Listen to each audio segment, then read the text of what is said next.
Good afternoon, everyone. Thank you, ma'am, for that generous introduction about me.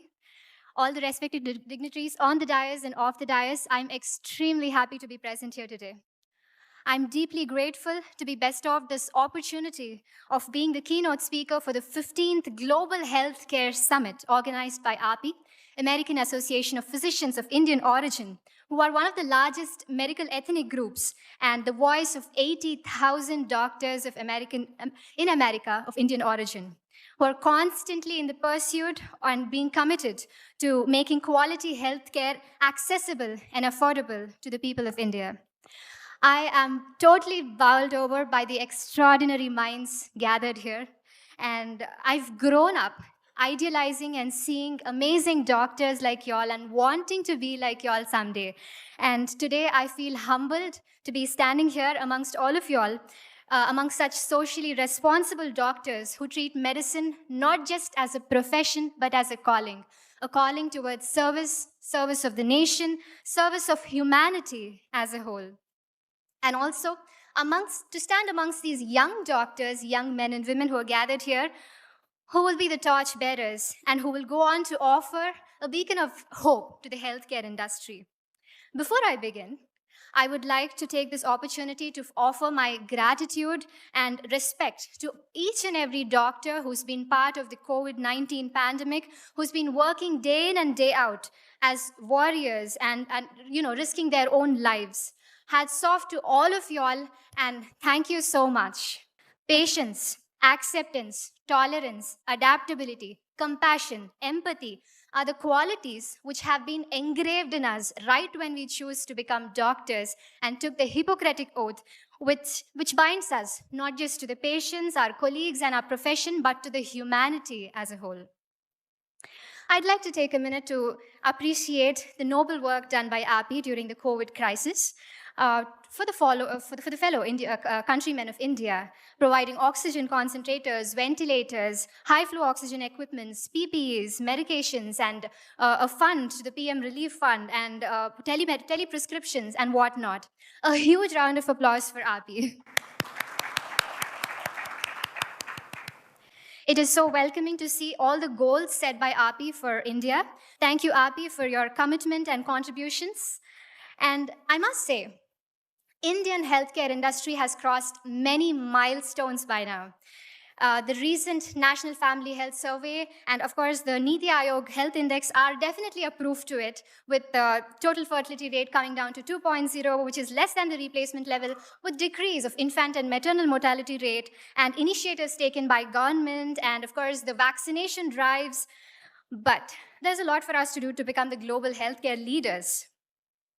As a young medical graduate, allow me a minute to take my views on the current ongoings. Number one being the shortage of doctors and the huge demand and supply gap. I guess it'll take by 2030 we would need 20 lakh more doctors, as all the elderly doctors and senior doctors have been mentioning. And of course, the gap, the postponements, the continuous postponements of NEET PG and UG has created a huge gap with one academic year, with the loss of one academic year for one batch, and of course another batch being overworked up, doing more than 100 hours of COVID duties. Either we have to get a top rank or have a reservation or, be born to rich parents or, compromise on your branch. So this has been happening since a while. And despite financial hardships, a lot of youngsters of India, they prefer studying overseas as, not for the sake of money, but for the sake of better expertise. And of course, the violence against doctors, which is high right now. And we need more research-oriented programs and fellowships, more of them, which, in the US, which some of the fellowships which we are not even aware of here. But let me tell you, with necessary changes made, we, the youth, are ready to, contribute our best to the nation. And I'm sure with amazing doctors like y'all and we youngsters and API coming forward and the government coming forward, we are sure to see India as the #1 healthcare leader in the coming days. Lighter note. Prevention is better than cure is the topic of this summit. Right? So we know that screening and early diagnosis are definitely doing great, but primordial and primary preventive measures and lifestyle changes are definitely are great steps towards, stopping the non-communicable diseases, be it diabetes or heart disease or hypertension or any of it. I have a question for all of y'all. How many of y'all are into fitness? Any kind of fitness, walking, yoga, anything, swimming. That is great. That is wonderful.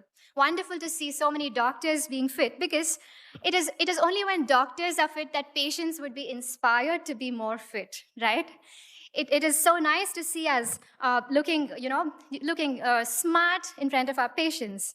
And of course, as doctors, we get to stand 8 to 10 hours a day, and we need strong back and strong leg to be standing for so many hours a day. So it is extremely important that we keep ourselves fit, right? And we keep talking about diet, nutrition, and fitness, but how many of us make time for our own selves is important here, because you doctors are the most precious people of our society, who are, who would be treating millions of patients. So if you don't take care of yourself, then who will take care of the patients, right? So self-care, self-love, making time for yourself, for your own self, and being your own doctor is definitely the need of the hour right now. At least 10 to 20 minutes a day. I'm sure that's not a lot for us. We can definitely make more, more than that, actually. Creating a 10 to 20-minute capsule of exercises for all of us to stay fit. And, we all know this fact that health is wealth. And of course, the WHO, I'm a yoga practitioner, a certified yoga practitioner and trainer who's been training so many students and the Polis Academies in a lot of places. And what I realized while doing yoga is that it deals not just with the physical aspects, but also with the mental, physical, emotional, and psychological aspects, which perfectly fits into the WHO definition of health, which says health is physical, mental, emotional, and psychological well-being, and not merely absence of disease or illness. Introducing yoga or any sort of physical activity into the right from the childhood will develop a lifestyle habit and prevent them from having non-communicable diseases in their future. Not just that, it is also proved that waking up early in the morning and doing your exercises early in the morning has proved that those students are more productive and attentive. And of course, we would definitely want to look smart and more impressive and attractive, isn't it? Yes. Okay, let's keep our profession aside for a while. And let's talk about, I'm sure, behind your white coats, most of y'all are incredibly talented. Am I right? Okay. How many singers in the house? Wow, I see a lot of hands up. At least like bathroom singers, if you are. How many singers here? All are bathroom singers. Okay, how many dancers? Wow, I see a lot of hands up, right? So, hence proved that you all are incredibly talented behind your white coats. I'm called here to give a motivational talk, but I seem too young to motivate all of you all. But I think this is one of the points I'd really want to concentrate on, that I see amazing people, you could be swimmers, singers, dancers, poets, photographers, actors, bikers, and travelers, and whatnot. Why should profession, career and our passion be an either or option? All of us, here are doctors who are specialized into different fields, but what makes us unique is that balance, to be able to balance our passion and profession. Balancing your work and family, it is as important as balancing your passion and profession. So, balancing my profession and passion, I have been doing that for so many years so far. And I realized that passion helps us vent out our stress. Passion helps us in times of crisis. And passion makes life more beautiful than mechanized.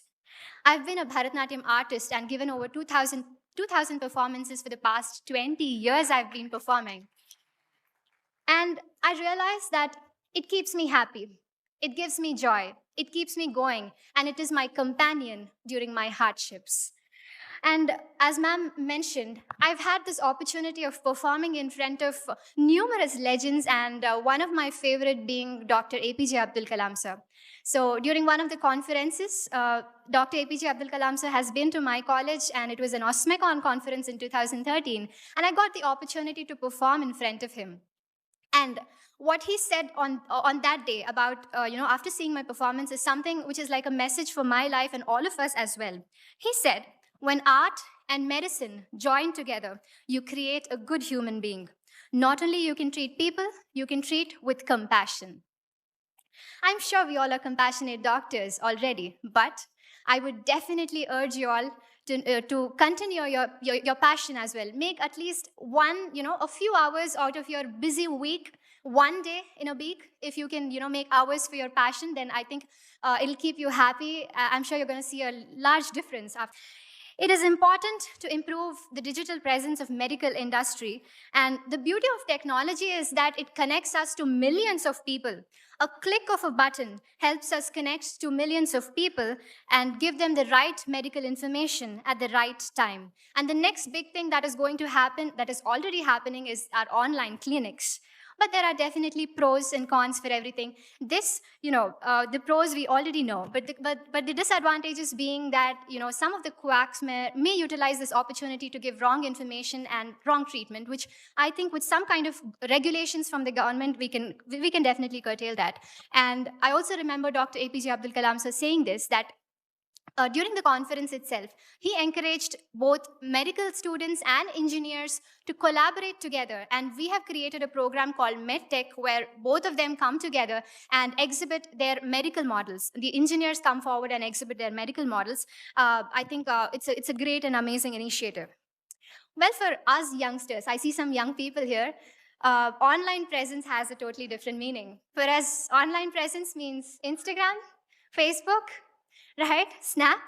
So how many of you youngsters are on Instagram? All of us, even I am on Instagram, right? And I'm sure like all the senior doctors present here, we are all on Facebook. But I'd like to highlight that there is a difference. There is a huge difference between making your presence online, the difference between just browsing your social media and socializing, and you being the enlightening factor for people around you who are watching you online. There is a huge difference between both of these. All of us youngsters here, when it comes to online presence, I think it is important that we look beyond browsing the celebrity lives and become an inspiration by ourselves, and become a motivating factor for everybody who's watching you online, right? And to be able to be successful, the only key is to utilize your time properly and your opportunities properly, to dream big, have a vision, and to execute that vision with a discipline and have a positive outlook towards your life. Believe in the supreme power and believe in your own self. A lot of us see a lot of failures in life. Only when you know how to overcome the biggest failure in your life, you would know how to sustain yourself. I was the All India's Best Cadet of NCC, honored by the Prime Minister and President of India. Being a doctor, being a Miss India, being a Bharatanatyam artist, a yoga practitioner, a philanthropist, and eco-activist, I can assure you that I have seen failures in every step of these achievements. I have failed once, I have failed twice and thrice. But, waking up again the next day morning and having a new hope again is what made me stand again in front of you all. There is a difference between winning and being successful, okay? I never considered winning any of these competitions as being successful. For me, success is about, waking up after you failed. For me, success is about overcoming the challenges and societal norms, being disciplined, being consistent in your hard work, being happy with what you have and satisfied with what you have is success for me. Making my country proud, making my parents proud, and my teachers proud is success to me. I think we've seen this, a lot of times it's been forwarded on our phones that the winner stands like this, and the person who got third will be celebrating the success, right? So that means that, the position or winning is not success, absolutely. Being happy with what you have and enjoying your journey and, exploring yourself and being able to, chase your passion is success to me. And at the end of our lives, there shouldn't be any point where you look back and say, I wish I had done that. There should be a point where you have to say that, I chased my passion and I did that. But I must say this is just the beginning of my journey when I'm talking in front of legends like all of y'all. As I said, I grew up idealizing doctors like y'all, amazing doctors like y'all, and wanting to be like y'all. With all your blessings, I promise to serve my nation with total dedication and responsibility. And I must say, for all the youngsters here, the senior doctors would be passing on the torch to all of us, and I'm sure the torch is being placed, certainly placed in the right hands. Thank you so much for this opportunity. I am deeply grateful for RP for giving me this opportunity. And I must say that, I'm blessed. I'm blessed to be standing in front of all of y'all. And thank you so much. Thank you.